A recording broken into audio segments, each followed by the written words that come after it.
اتر پردیش کی ایک بستی نگینا میں ایک ایسا خاندان رہتا ہے جو گونگا بھی ہے اور بہرا بھی ہے۔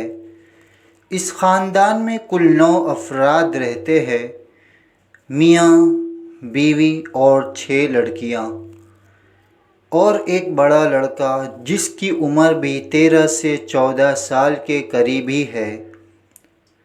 بڑا لڑکا جو کافی حد تک بول سکتا ہے، میاں جو بول اور سن بھی سکتا ہے، لیکن بے روزگاری کی وجہ سے وہ ذہنی طور سے معذور ہو چکا ہے۔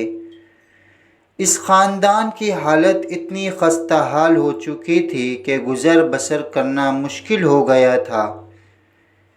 ایک معمولی سا چھپرا جسے انہوں نے باندھ کر ایک چھوٹی سی دکان بنا لی تھی، جس کی آمدنی بھی نہ کے برابر ہو رہی تھی۔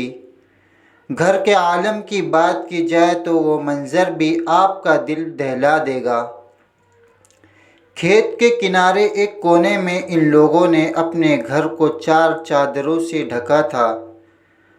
بڑی بیٹی کی شادی ہو گئی تھی، لیکن بدقسمتی سے اس کا شوہر مر گیا تھا۔ گھر والوں نے دوسری شادی تو کر دی، لیکن بدقسمتی سے اس کا شوہر چھوڑ کر چلا گیا ہے، جس کی وجہ سے بڑی بیٹی کو پھر سے اپنی ماں کے گھر میں پناہ لینی پڑی۔ بے سہارا، مجبور، لاچار یہ خاندان اب ایک مالی مدد کا انتظار کر رہا تھا۔ گاؤں والوں میں سے کسی بھی انسان نے مدد کی پہل نہیں کی۔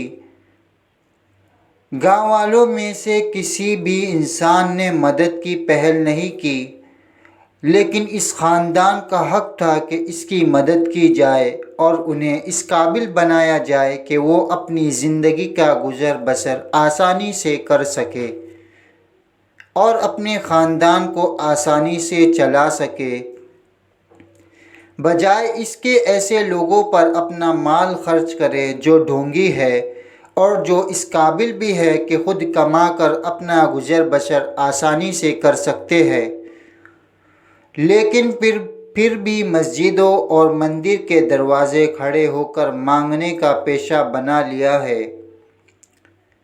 گورنمنٹ کی طرف سے بھی مدد اس خاندان کو نہیں مل پا رہی تھی۔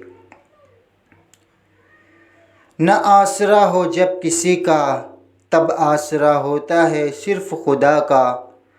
ڈوبتی ہوئی کشتی کو وہ بچا لیتا ہے، زندگی اگر باقی ہو تو چلا دیتا ہے۔ موت نے بھی کتنے بہانے ڈھونڈے آنے کو، زندگی مل ہی جاتی ہے زندگی بچانے والوں کو۔ بے بس، لاچار، مجبور خاندان اپنی فریاد کرتا ہے، تب خدا زمانے میں ایک مددگار کھڑا کرتا ہے۔ ایک نیک دل انسان کو جب اس خاندان کے بارے میں پتہ چلتا ہے تو وہ اپنے سارے کاموں کو چھوڑ کر صبح سویرے کئی کلومیٹر سفر کر کے اس کے گھر تک پہنچتا ہے۔ شام کے 5:30 بج چکے تھے۔ شام کے 5:30 بج چکے ہوتے ہیں۔ پریوار سے ملاقات ہوتی ہے۔ گونگے اور بہرے خاندان کے گھر کے منظر کو دیکھ کر اس نیک دل انسان کی آنکھوں سے آنسو چھلک جاتے ہیں۔ وہ اپنے ساتھیوں کے ساتھ مل کر ان لوگوں کو سب سے پہلے گھر کے راشن کی مدد کرتا ہے، تاکہ 2 سے 3 مہینوں تک ان کے گھر کے راشن کا گزارا ہو جائے۔